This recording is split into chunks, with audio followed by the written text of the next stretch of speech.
Senator Kim.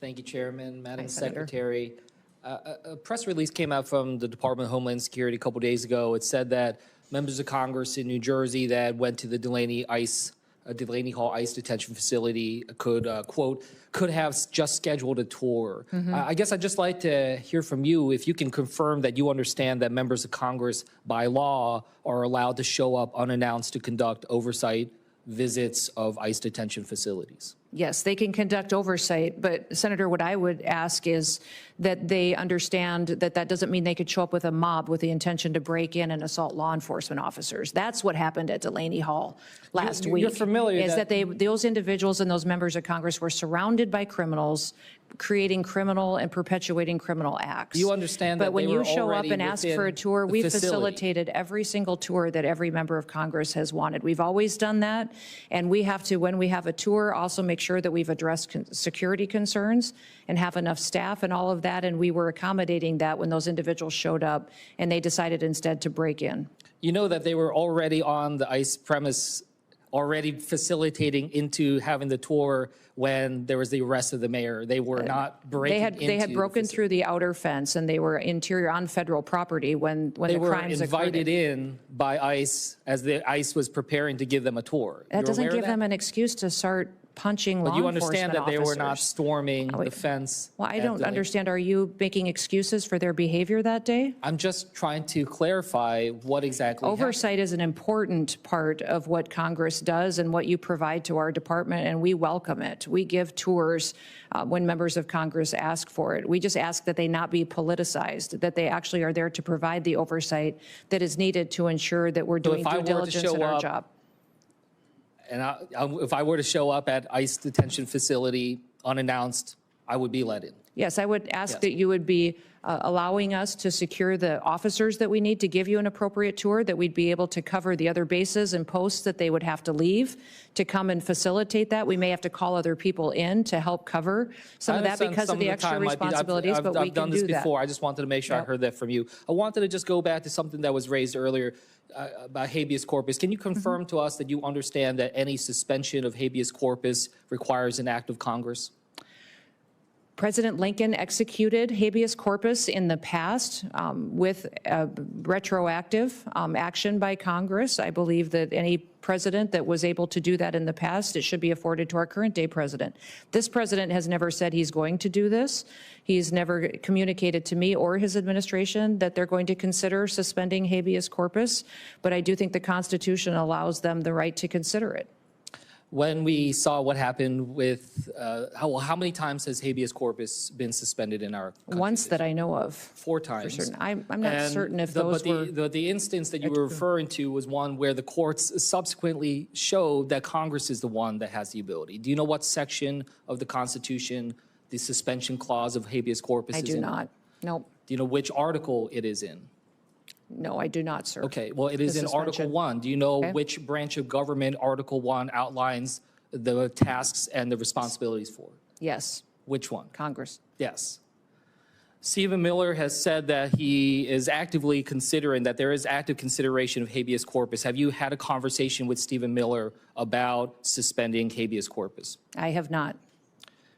When it comes to FEMA, this is something I'm concerned about, being from New Jersey. You know, we've had challenges with Superstorm Sandy and others in the past. I was alarmed when I saw some reports that the acting head, Richardson, said last Thursday that he's about 80 to 85% done with the hurricane season plan, given that we are just days away from hurricane season beginning. I just wanted to ask you, is he done with his hurricane preparedness plan? He is working diligently with the employees at FEMA and are prepared for hurricane season. What you Have you seen this referenced, plan? Have you seen this plan? Is he yes, I've been presented it to you? actively engaged in hurricane response and preparation. seen the We're plan? pre-staging people, pre-staging equipment. Is that We're plan making sure that something- we have tabletop exercise we're running through with all of our regions on what their response will be. It's been very extensive how we've laid out this plan. And What- will you be able to share what- that plan with this committee? I will check and make sure Yeah, that if I you can can, check but on I would think that we would be able to do Okay. that. I can't Just see any one- reason that Just would one be. last thing. A couple weeks ago, you said that you were considering restarting in-person training at the National Fire Academy. I just wanted to ask if you're prepared to tell this committee that you are moving forward with restarting in-person trainings. Yes, the plan is to do that again, so. That has been approved yeah. to restart? Yes, it has been. Okay, thank you. And with that, I yield back. Senator Scott. Sure. Thank you, Chairman. Thank you, Mr. Chair. Good morning. Good morning. Madam Secretary. Secretary Noem, the White House Deputy Chief of Staff recently said that the Trump administration is actively looking at suspending habeas corpus. Last week, you were asked about this, and I want to clarify your position because it's obviously really important to get this right. So, Secretary Noem, what is habeas corpus? Well, habeas corpus is a constitutional right that the president has to be able to remove people from this country and suspend their right to. Let me stop you, ma'am. Suspend their right Habeas to. corpus, excuse me, that's incorrect. President Habeas Lincoln corpus, used it. Excuse me. Habeas corpus is the legal principle that requires that the government provide a public reason for detaining and imprisoning people. If not for that protection, the government could simply arrest people, including American citizens, and hold them indefinitely for no reason. Habeas corpus is the foundational right that separates free societies like America from police states like North Korea.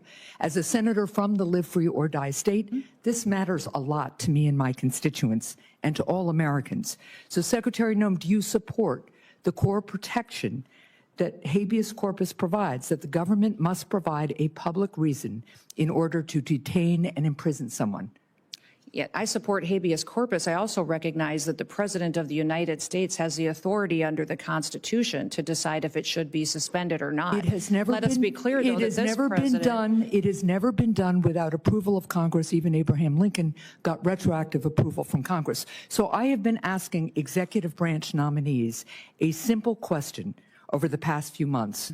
If the president orders them to break the law, I've been asking, will you follow the law or follow the order? I want to ask you a more specific question here. If the president tries to suspend habeas corpus and a federal court reverses the president's order, will you comply with the court order and uphold habeas corpus, or will you follow the president's directive? We are following all federal court orders and are complying with that, as is the president, and every decision that I make as well. That is obviously not true for anybody who reads the news. There are federal court orders right now, including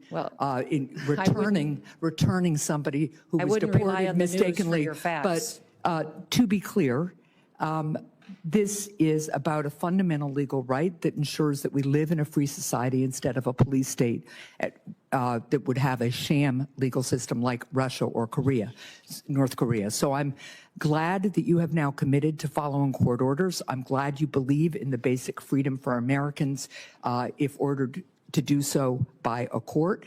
And again, I want just to make clear that it is critically important that even if the president tries to suspend the right of people to know why they've been detained or imprisoned, if a federal court reverses that order, that you will follow that order. And I hope all members of the administration will, because it's obviously critical that some of the people, for instance, who've been deported by mistake, who didn't get due process, be returned in compliance with court orders. So now, let's move on to another issue. International criminal organizations target Americans with sophisticated cyber crime, including elaborate scams that robbed Americans of billions of dollars, with seniors in the United States losing $5 billion to scammers in 2024 alone. As artificial intelligence improves, so does the ability of criminals to deceive and defraud Americans. With this new technology, criminals can impersonate loved ones, develop advanced malware, or make more convincing phishing messages. How is DHS working to identify trends in illegal activity and ensure that new AI systems have safeguards in place to prevent their use in criminal activity? Yes, we are working extensively through CISA, but in all of our agencies to make sure that we're going after these criminal, nefarious actors. I would say partnering with private industry is critically important so that we have the insight that we need to really understand the tactics that they use and the advancements in software.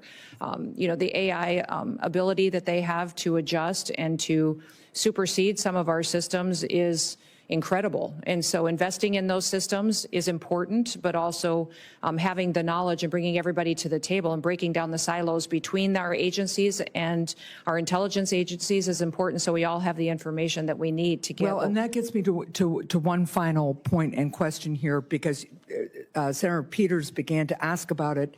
There's been recent reporting that indicates that the Chinese government installed remote access to Chinese-made power inverters in the U.S., raising concerns that the Chinese government could try to disable parts of our power grid.